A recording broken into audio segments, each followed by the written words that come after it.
salve galera! Vamos dar início aqui à nossa pré-aula de Física 3. O tema da aula de hoje é uma revisão geral de eletrostática. A gente selecionou algumas questões, na verdade sobre temas que a gente trabalhou, mas a gente acha que deve trabalhar um pouco mais. Foram temas escolhidos que a gente deu uma repaginada em todas as questões que nós tínhamos feito. A gente disse, pô, ainda está faltando falar um pouquinho mais sobre isso, um pouquinho mais sobre aquele tópico, e resolvemos colocar uma ficha diferenciada aqui para vocês, tá bom? Então vamos embora. Não vai ter aquele início teórico, porque é uma ficha de revisão. Se eu fosse revisar tudinho, tá, ficaria impossível. Então, por ser uma ficha de revisão, a gente vai a cada questão debater o tema, revisar esse tema, tá certo? Vamos embora. A eletricidade estática gerada por atrito é fenômeno comum no cotidiano. Pode ser observada ao pentearmos o cabelo em um dia seco, ao retirarmos um casaco de lã ou até mesmo ao caminharmos sobre um tapete. Ela ocorre porque o atrito entre materiais gera desequilíbrio entre o número de prótons e elétrons de cada material, tornando-os carregados positivamente ou negativamente. Uma maneira de identificar qual tipo de carga o material adquire quando atritado com outro é consultando uma lista elaborada experimentalmente chamada de série triboelétrica, como mostrada a seguir.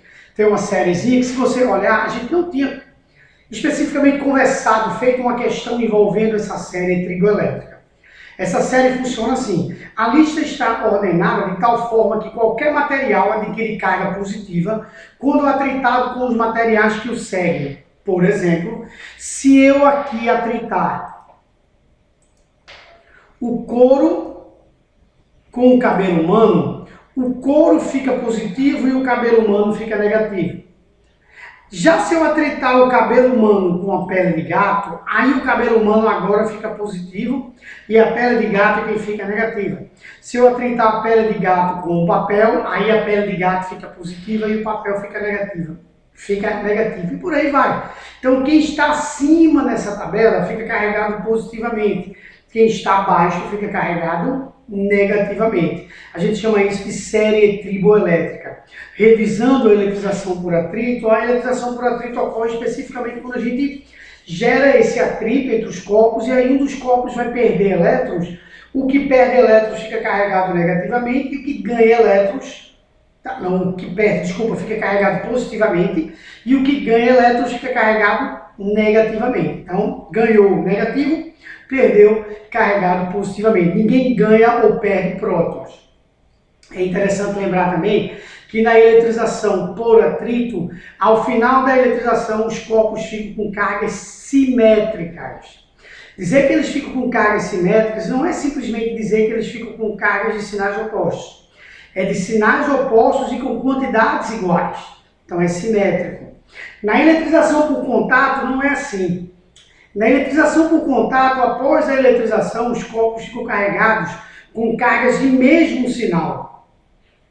Na atrito, sinais opostos e simétricos, tá? E de mesmo módulo. Contato, mesmo sinal, tá? E quantidades iguais, se os corpos forem de tamanhos iguais. Porque se os corpos forem de tamanhos diferentes, aí o maior corpo ficará com a maior quantidade de carga. É interessante você se lembrar disso daí. Tá? Se eu eletrizar por contato uma esfera cujo raio é 2 vezes maior que a outra, no final dessa eletrização por contato, não é por atrito, por contato, o de raio 2 vezes maior ficará com a carga 2 vezes maior do que o que tem raio 2 vezes menor. Tá? E na eletrização por indução, após a eletrização, os corpos ficam eletrizados com cargas de sinais opostos, mas não necessariamente cargas simétricas. A gente não pode garantir que na indução as cargas ficarão simétricas, porque lembra que na indução tem aquele contato, tem aquele aterramento que é feito ali, a gente perde um pouco a noção da quantidade de cargas que foi transferida especificamente. E não necessariamente o indutor vai induzir a mesma quantidade no induzido. Tá certo? Só se o indutor for um isolante onde todas as cargas estejam concentradas num único ponto. Enfim, a gente não pode garantir que na eletrização por indução a quantidade de cargas de um vai ser igual à quantidade de cargas do outro. Voltando à eletrização por atrito, Também é interessante você anotar que a eletrização por atrito pode ocorrer tanto em condutores quanto em isolantes. Não é legal tu achar que a eletrização só pode ocorrer com condutores. Isso é um erro gravíssimo, não tem nada a ver. Inclusive, tem hora que os corpos isolantes são bem mais interessantes para você criar uma eletrização do que os corpos condutores. Porque o corpo condutor, a mesma facilidade que ele tem de se eletrizar, ele tem de se deseletrizar. Então, às vezes, você nem percebe essa eletrização. Já nos corpos isolantes, você consegue perceber isso. É só você olhar essa tabelinha. Nessa tabela, praticamente não tem nenhum corpo condutor aí. Tá? A maioria são corpos maus condutores de eletricidade, tá certo? Então, vamos aos itens. Vou pegar aqui. Com base na lista triboelétrica, assinale a proposição correta. Bora lá. A pele de coelho atritada com o teflon, vamos voltar aqui. Pele de coelho, está aqui. Pele de coelho. Atritada com o teflon. A pele de coelho está acima dessa tabela. Aí ela está no número 3. E o coelho e o teflon número 18. Então, a pele de coelho ficará carregada positivamente e o teflon ficará carregado negativamente. Vamos ver se é isso que ele diz. A pele de coelho atritada com o teflon ficará carregada positivamente. Eita! Não é porque receberá prótons do teflon. Ela ficará carregada positivamente porque ela vai perder elétrons para o teflon, que por sua vez ficará carregado negativamente, porque recebeu os elétrons. E não porque recebeu prótons. O finalzinho a ele derrubou você. Ele tentou derrubar você, mas não derrubou. Mas espero que não. Então, falso. B. Uma vez eletrizados por atrito, vidro e seda, quando aproximados, irão se repelir. Vamos lá, com calma. Primeiro que se eu atritar o vidro com a seda, o vidro ficará positivo e a seda negativa. Tá? Segundo, que se mesmo eu não soubesse disso aí, mas soubesse que na eletrização por atrito, após a mesma, os corpos ficam com cargas e sinais opostos, nunca entre eles iria existir uma força de repulsão, entre eles deveria existir uma força de atração, porque cargas de sinais opostos entre si sofrem forças de atração e não de repulsão. Então, tá falso o item, beleza? C. Em um processo de eletrização por atrito entre o vidro e o papel, vamos lá retornar, vidro,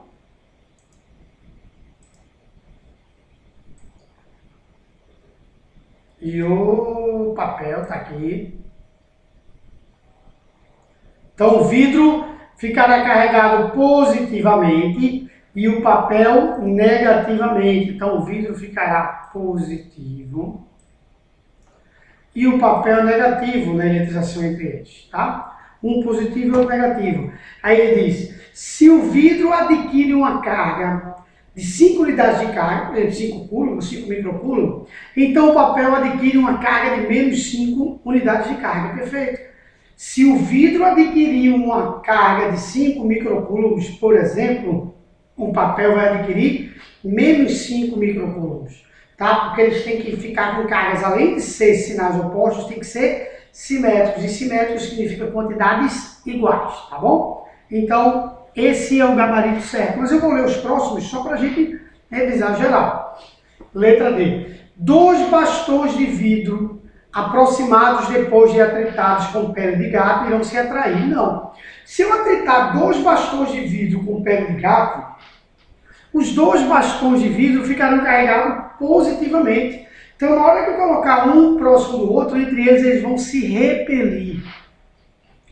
Um bastão de madeira atritado com outro bastão de madeira ficará eletrizado. Não.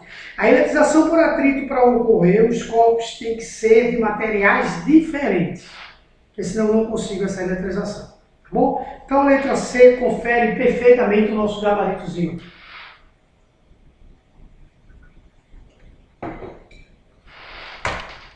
Próxima questão.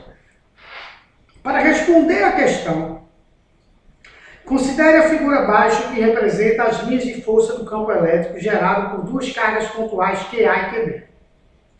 A soma de QA e QB é necessariamente um número. Vamos dar uma revisada aqui? Vamos lá. Dá uma revisada em linhas de força.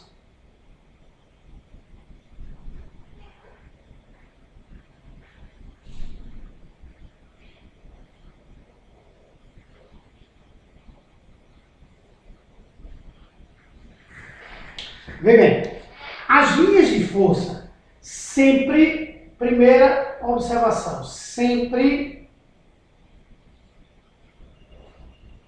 saem das cargas positivas, chegam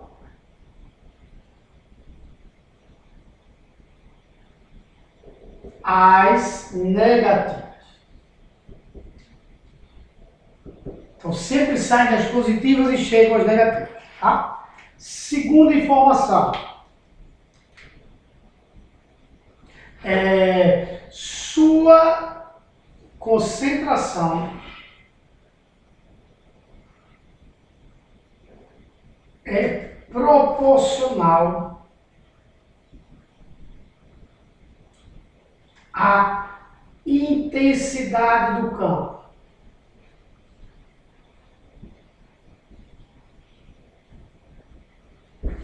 Em outras palavras, se você pegar aqui um campo elétrico que faça assim,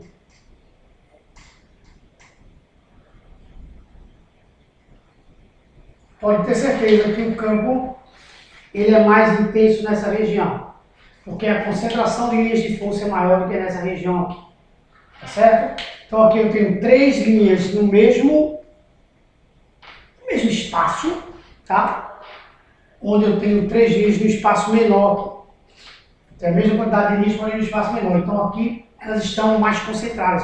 Há uma maior densidade de linhas de campo. Isso é importante que seja dito também. Outra dica.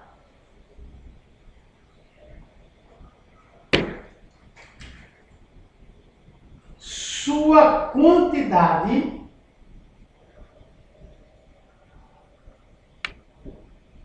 é proporcional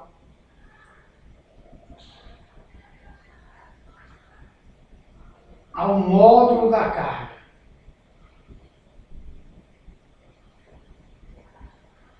Então, se eu tiver uma carga de 2 microcoulombs e eu quiser representar as linhas de força junto com uma carga de 4 microcoulombs, é regra que eu desenhe a quantidade de linhas de força da carga de 4 microcoulombs maior do que a quantidade de linhas de força da carga de 2 microcoulombs. E de preferência que eu bote um do dobro da outra.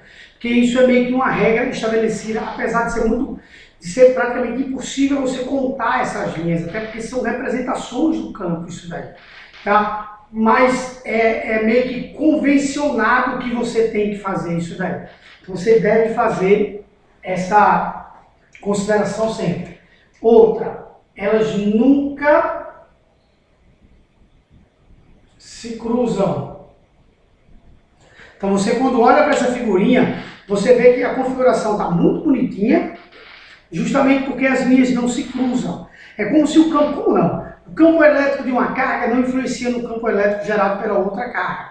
Os dois juntos podem até gerar um campo resultante, mas um não influencia no campo do outro. Tá certo? Então não há como essas linhas se cruzarem, porque aí ia dar o entendimento de que um está influenciando no outro. Isso não é possível. O que mais? Quando a gente trabalha com campo elétrico uniforme, talvez você lembre, tá? Acho que sim, que as linhas de campo são paralelas entre si. O fato de elas serem paralelas entre si é exatamente porque no campo elétrico uniforme a quantidade de cargas positivas e negativas é a mesma. Tá? O campo elétrico tem sempre o mesmo valor em todos os pontos, então essas linhas não podem estar mais próximas de uma região e menos próximas da outra, senão não iria bater esse conceito, tá? E por isso que ela tem aquela representação das linhazinhas paralelas entre si. Bom, eu acho que dá. Eu acho que já foi suficiente. Tá? Então a soma de QA e QB é necessariamente um número. Bom, olhando para essa figura, a gente já saca aí que QA é uma carga positiva. Tá? QA é uma carga positiva.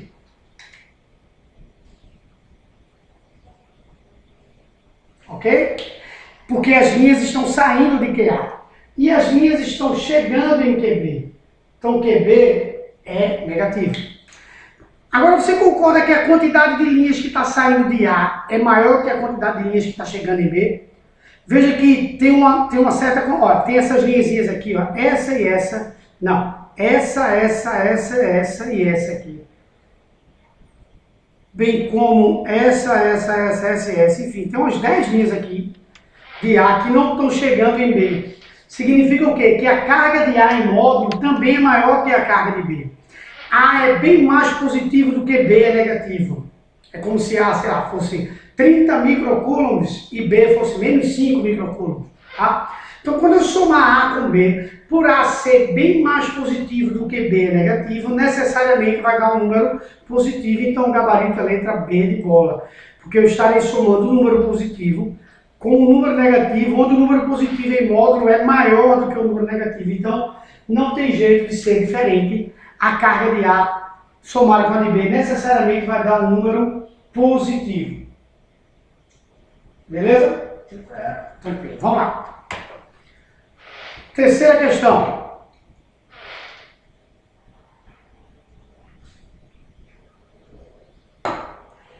Capacitores são dispositivos elétricos que têm por finalidade básica o armazenamento de cargas elétricas.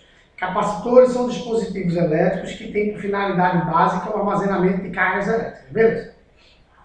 A disposição das cargas do mesmo pode ser esquematizada como na figura. Cara, quando tu olha para essa figura, tu percebe uma placa positiva, uma placa negativa. Então, entre essas duas placas, quantidades iguais, será estabelecido um campo elétrico aqui dentro. Existe uma DDP entre essas duas placas e será estabelecido aí entre elas um campo elétrico, tá? Do tipo uniforme. Beleza. A escolha do material isolante, é massa essa questão, deve levar em consideração, entre outras coisas, a rigidez dielétrica do mesmo, ou seja, do isolante, e o campo elétrico proporcionado pelas cargas elétricas armazenadas nas armaduras. Deixa eu traduzir isso aqui para vocês, é muito legal essa ideia. Deixa eu traduzir aqui. Olha só. Tenho aqui uma placa positiva.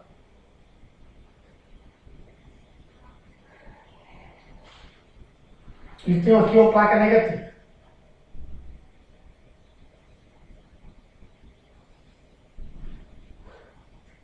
Beleza.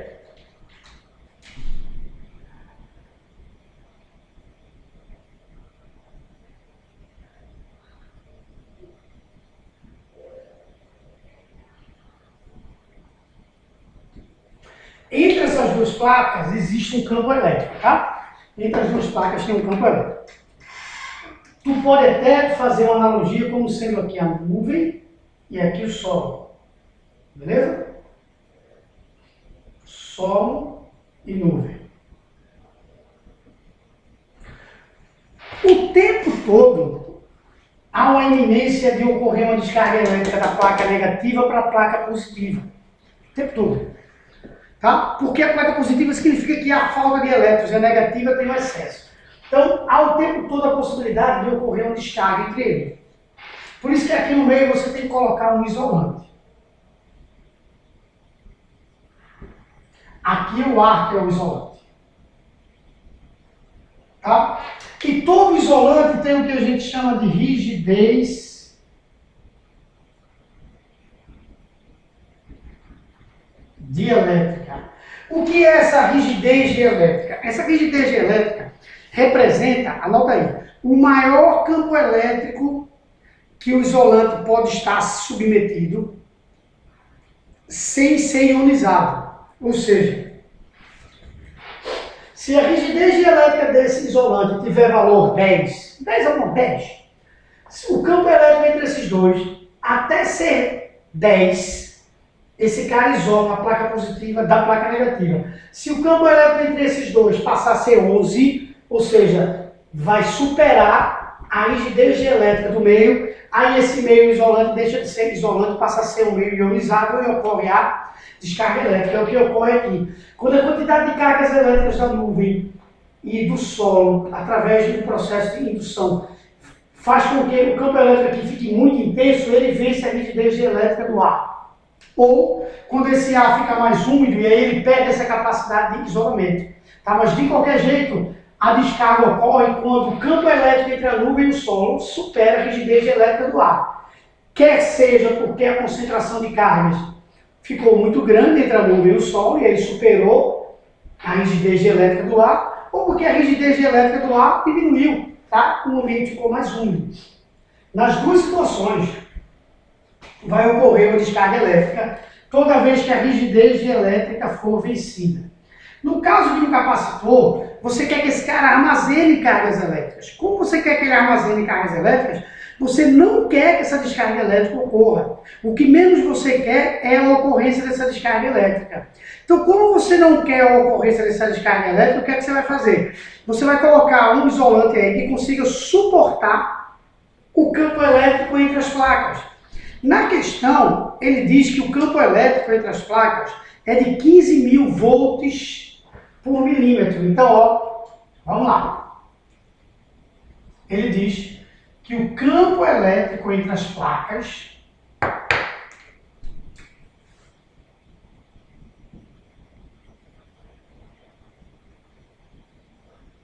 é 15.000 volts por milímetro.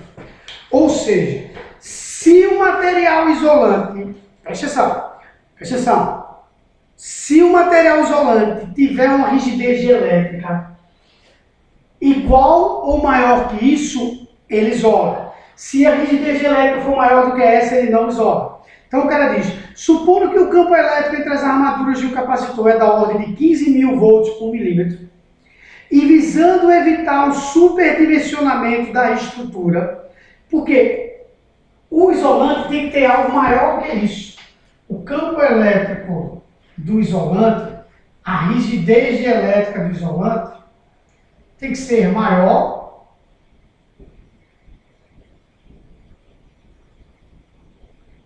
mas também não pode ser muito, porque ele diz, ó, evitando um superdimensionamento da estrutura, o material que deve ser escolhido é, bom, vamos retornar, tem que ser um desses três materiais, ou esse, não, desculpa,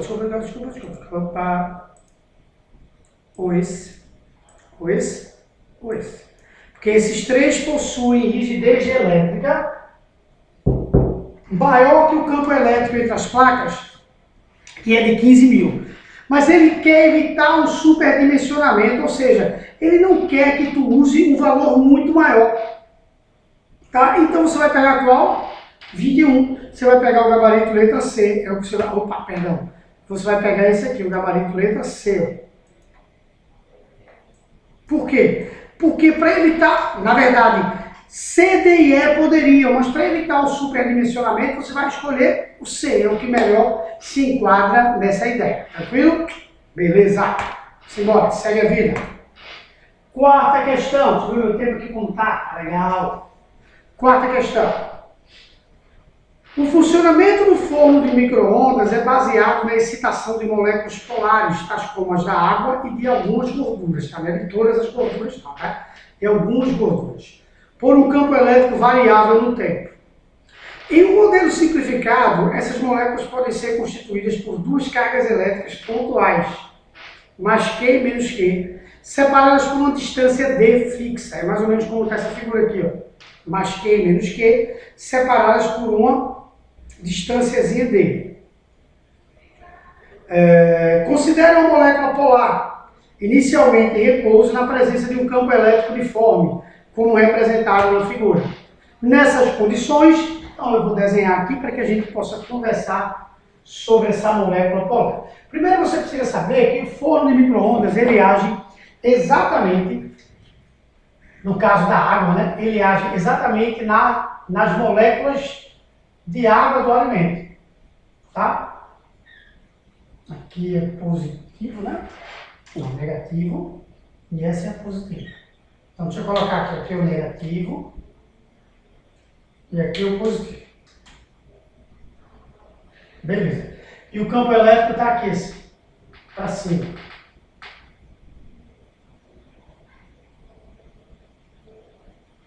Beleza? O campo campo elétrico está atuando para cima aqui. Bom, o que é que vai ocorrer, pessoal? Presta atenção.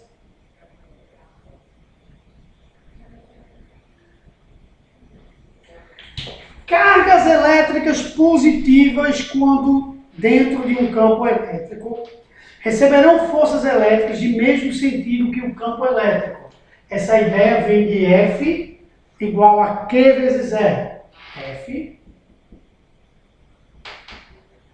Quando eu multiplico um número positivo por um vetor,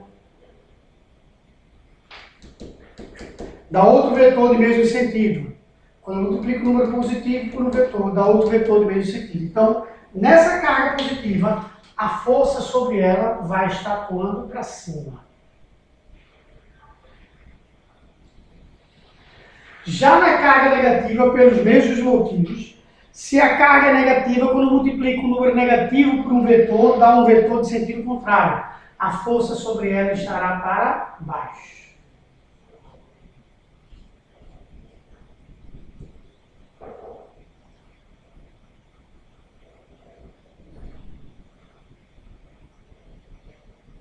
Sendo que ele diz no texto que essas moléculas aqui são cargas pontuais de valores mais Q e menos Q. Ou seja, mais Q e menos Q, essas duas forças aqui são forças idênticas.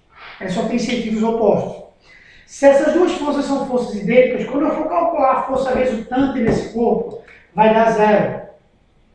Porque a força resultante vai ser uma força que está puxando para cima, menos a outra que está puxando para baixo. Então a força resultante sobre esse corpo vai dar zero. Se a força resultante sobre esse corpo dá zero, significa que ele não sofre translação.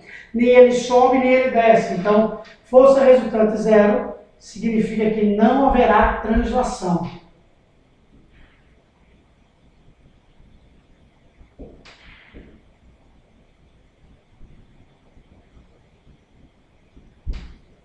Beleza? Não haverá translação. Nesse corpo sobe, nesse corpo desce. Não haverá translação aí. Mas esse sistema gira. Esse sistema gira porque isso aqui tem fisicamente o que nós chamamos de binário.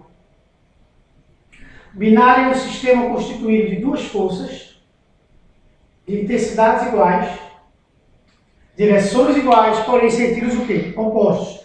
Esse sistema faz com que essa molécula gire. É aí onde a molécula é excitada, se excita e ao girar gera uma energia que sai aquecendo o alimento. Então é aqui, ó. Olha só. Essa molécula tende a girar nesse sentido e essa nesse sentido aqui, ó. A gente faz um movimento assim, ó.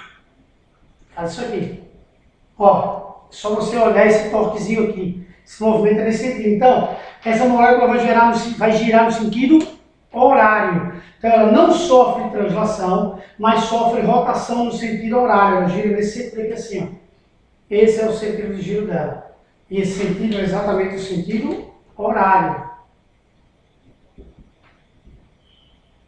Tá? Então ela gira no sentido horário.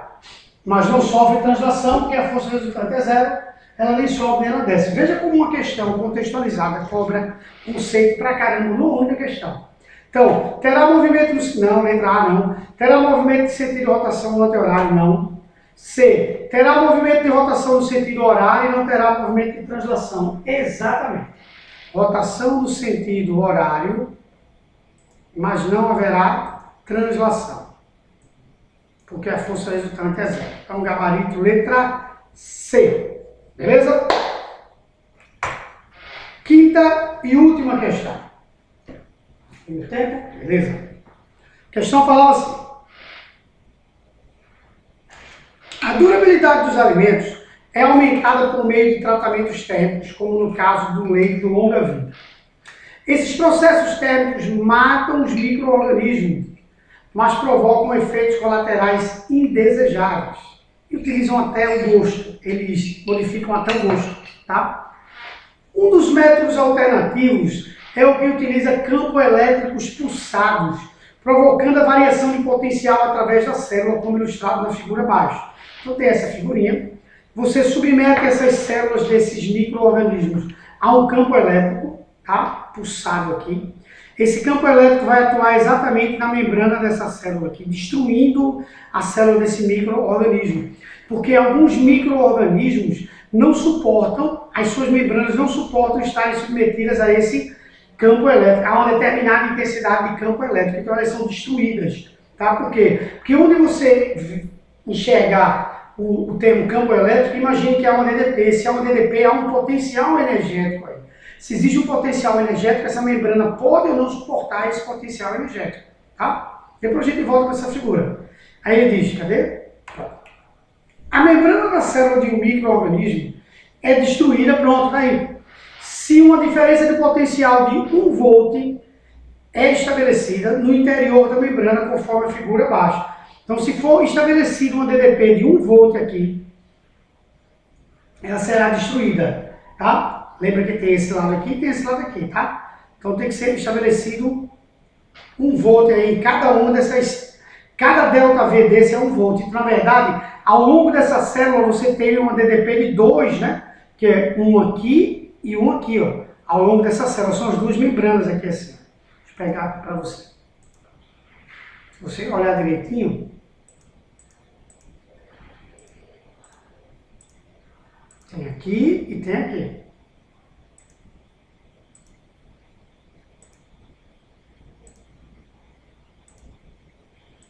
Aqui, ó. Beleza? Então você tem uma DDP aqui, ó, de 1 mV e outra de 1 mV, porque você tem as duas etapazinhas aqui, tá certo? São as duas membranazinhas, esse campo elétrico vai atuar ao longo. Então eu tenho 1 mV e 1 mV, eu tenho 2 mV aqui. Tá? Não pode ser só um lado, é ao longo dessa membrana. Sabendo-se que o diâmetro de uma célula é 1 micrômetro, a intensidade do campo elétrico que precisa ser aplicado para destruir essa membrana, então destruir como um todo aí, e o ganho de energia em eletronvolts que um elétron que atravessa a célula sob essa tensão aplicada vale respectivamente. Vamos lá.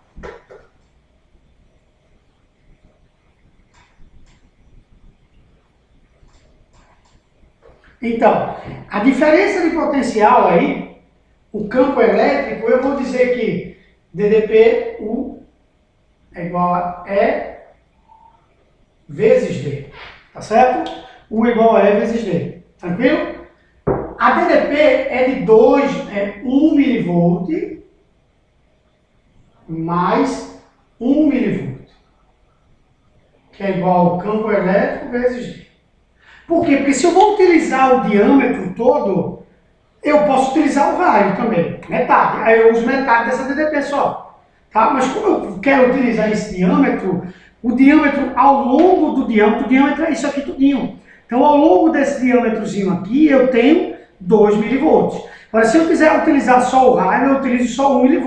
Matematicamente vai dar a mesma coisa. Se eu utilizar um aqui, meio aqui, ou 2 e 1 para o diâmetro, vai dar a mesma coisa. Fique super à vontade. Eu preferi utilizar 1 mV, que é 2, né, que vai ser 2 vezes 10 a menos 3. Questão de escolha, tá, pessoal? Eu poderia ter utilizado só 1, poderia ter utilizado só essa partezinha aqui da membrana. Só isso aqui, ó. Poderia ter utilizado só isso. Se eu utilizar só isso, eu só iria pegar até aqui, só metade. Tá? Como eu quero utilizar, que é o mais lógico, utilizar o diâmetro todo, porque eu quero destruir a célula como um todo, então eu vou pegar a DDP toda que foi daqui para cá. Essa DDP, essa voltagem começou aqui e acabou aqui. Então teve uma queda de 1 mV mais 1 mV. São 2 mV, que é 2 vezes 10 a menos 3, que é igual ao campo. E o diâmetro ele diz que é de 1 micrômetro. Não, micrômetro, deixa eu ver aqui. Cadê? 1 micrômetro. 1 micrômetro, pronto. 1 vezes 10 a menos 6. Beleza. Então o meu campo elétrico vai ser 2 vezes 10 a menos 6, a menos 3.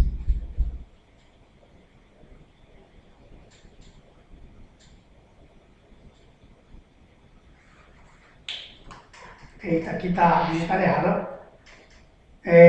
Isso aqui não é 1 volt, viu? Que não tem milivolt. Aqui é 1 volt, pessoal, desculpa aí, ó. Que é 1 volt, não tem esse 10 a menos 3. tá? É 1 volt, desculpa, que é 1 volt. Eu falando milho o tempo todo, talvez por isso você não tivesse entendendo, mas se você querendo ter um espaçozinho aqui, tinha um milhozinho e os gabaritos não eram isso aqui não. Quem montou errado, mas tudo bem, pouco importa. O que importa é que é 1, aqui então é 2. Então o meu campo elétrico vai ser 2 vezes 10 a sexta volts por metro. Beleza. Tá? É 1 volt e eu coloquei 1 milivolt anteriormente, mas é 1 volt. Eu vou botar aqui. 1 mais 1. Tá? Perdão, mas foi detectado antes. 1 volt. Já encontrei o campo elétrico. Agora eu quero encontrar qual o ganho de energia que esse elétron terá. Bom, o ganho de energia vai ocorrer nesse elétron porque ele vai ser transportado ao longo de um campo elétrico. Tá? Transportado ao longo de uma DDP. Então eu posso calcular o ganho de energia, Q vezes 1. Tá? Porque o trabalho realizado vai ser traduzido em um ganho de energia. Porque se eu realizo um trabalho sobre um corpo, eu vou fornecer energia para ele. Tá certo? Então, ó, o trabalho vai ser exatamente o ganho de energia que ele terá. A carga do elétron, 1,6. E a DDP, 2 volts. Tá certo? 2 volts. Isso aqui vai ser 3,2.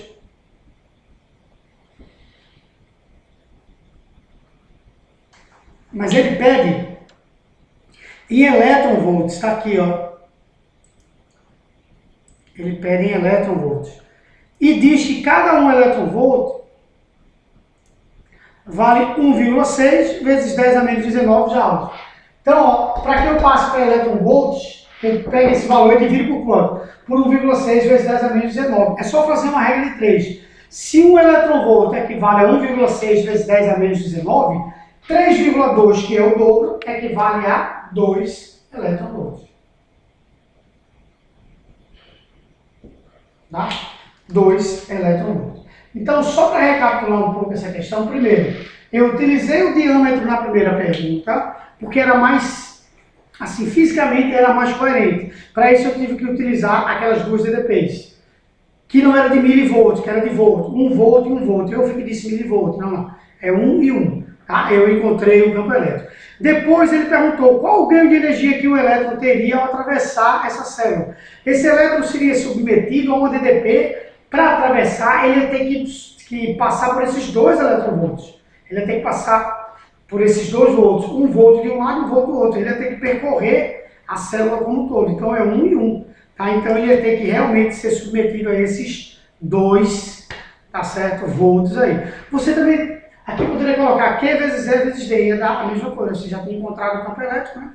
Na hora de finalizar ia dar a mesma coisa. Então, gabarito, 2 vezes 10 a sexta e 2 elétron-volts, gabarito letra B de bom. É isso, 2 vezes 10 a sexta e 2 elétron-volts. Tranquilo? Galera, beijão no coração aí. Se gostou da aula, dá aquele like legal para continuar estimulando a gente. E a gente se vê na semana 7 ou se vê no parque, tá bom? Aquele abraço. Tchau, tchau.